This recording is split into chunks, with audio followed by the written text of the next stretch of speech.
Can I take a victory lap? I feel like I should. Get out of here, that guy is too cocky. At the beginning of the month, Affinity started teasing a big update coming at the end of October, and oh look, it's the end of October today. And they announced that their 3 software apps are being bundled together into one app called Affinity Studio by Canva. And the big news here is that it's free.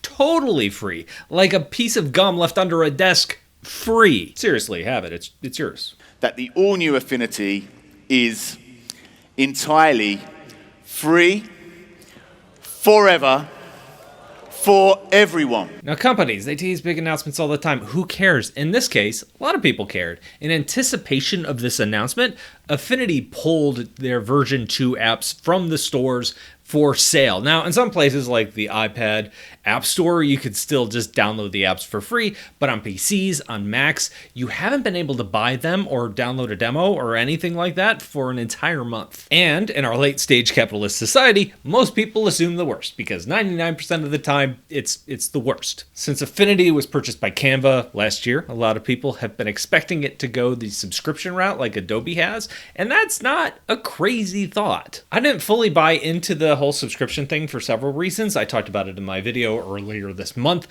I thought there was a possibility that it would go free or freemium. Hence the victory lap. Achoo! Is this going to alleviate people's concerns? I think on one level, yes. I think 10 years ago, people would have been pumped to see this software go free.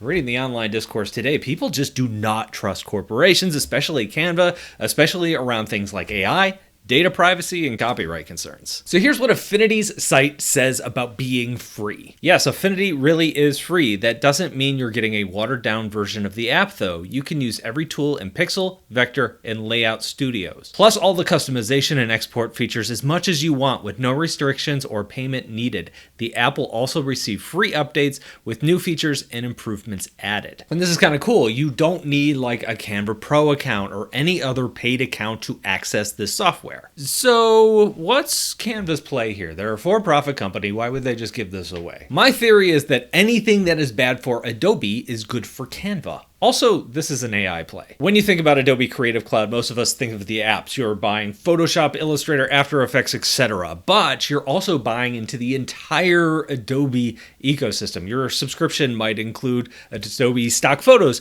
It includes a giant font library. It includes cloud storage. Now it includes AI credits. Both Adobe and Canva are banking big on people paying for their AI tools. So if Affinity is free and can bring people out of the Adobe ecosystem into Canva's ecosystem, they can make all their money back by selling you other stuff you use in your work. And in this case, that other stuff is generative AI. So here's something else that's on their site. If you're a Canva Premium Plan Pro Business Enterprise Education, you'll also be able to unlock Canva's powerful AI tools with Affinity via the Canva AI Studio. Ooh, what are those special AI features? I don't care. This is my I don't care face. But Canva did have a whole event today where they talked about a lot of those AI features. An integrated AI, Canva AI. AI layer. AI tools. Canva AI. AI on the side. Canva AI Studio. So I went to the website, affinity.studio, signed into my account, and downloaded the software. Anybody can do this. You can do this right now. It's available on Mac, on PC. Today, the site says that the iPad versions aren't quite ready yet. They are coming soon. When you launch the app, you do need to sign into the app as well. If you don't have an account with Canva or Affinity yet, you do need to create an account. And once you get in there, it's got a nice little redesign going on. Those 3 detailed icons that Affinity has had for years and years appear to be gone. I don't see them anywhere in their place. Instead, we have just more simplified, streamlined little icons. Along the top, you will see the Vector app, which is what Affinity Designer was in the past. Then there is the Pixel tab that includes many of the things from Affinity Photo. The 3rd tab is a Layout tab, which is Affinity Publisher. And the 4th tab is Canva AI. Now, I haven't really had the chance to do a deep dive into this, just kind of poke around the app and see what's changed.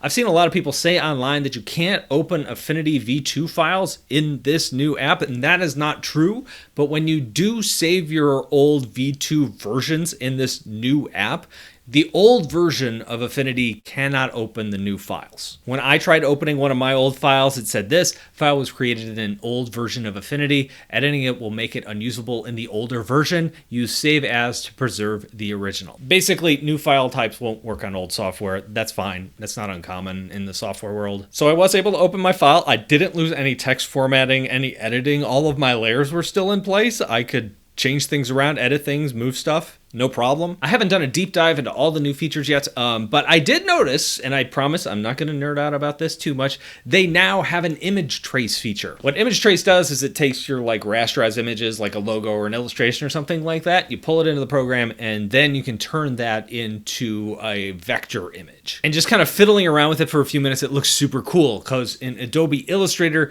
you can choose your settings, and then you click the button, and you just pray that it turns out okay. Here, you can see a preview of how it will vectorize the image, so you can go in there, fiddle around with some of the sliders and some of the settings before you commit to that image trace. When I vectorize stuff, I will often clean up the image in Photoshop beforehand. If you've used image trace a lot, you know what I'm talking about. You see all kinds of places in a logo before you trace it that you're just like, okay, that's going to be kind of bendy. I see where this is going to just not vectorize really well. So then I'll take that somewhat cleaned up image over into Illustrator and then trace it. And then if it's still kind of loopy in some places, I might go back to Photoshop, tweak it a little bit, and then go back to Illustrator and trace it. Here, it's just all one app. So you can just use the pixel tools and then jump over the vector section. And then, anyway, I'm nerding out about this. I promise not to do this. There's like this home screen, and inside that there's a help center where you can open it all up and go through some of the basics of using the app. It's kind of sparse right now. There is a lot of room to fill out with tutorials and stuff like that in the future, which I'm sure they will. For those of you who are already asking in the comments, no, there's no Linux versions, there's no Android versions. That's not the world-changing features they were teasing, just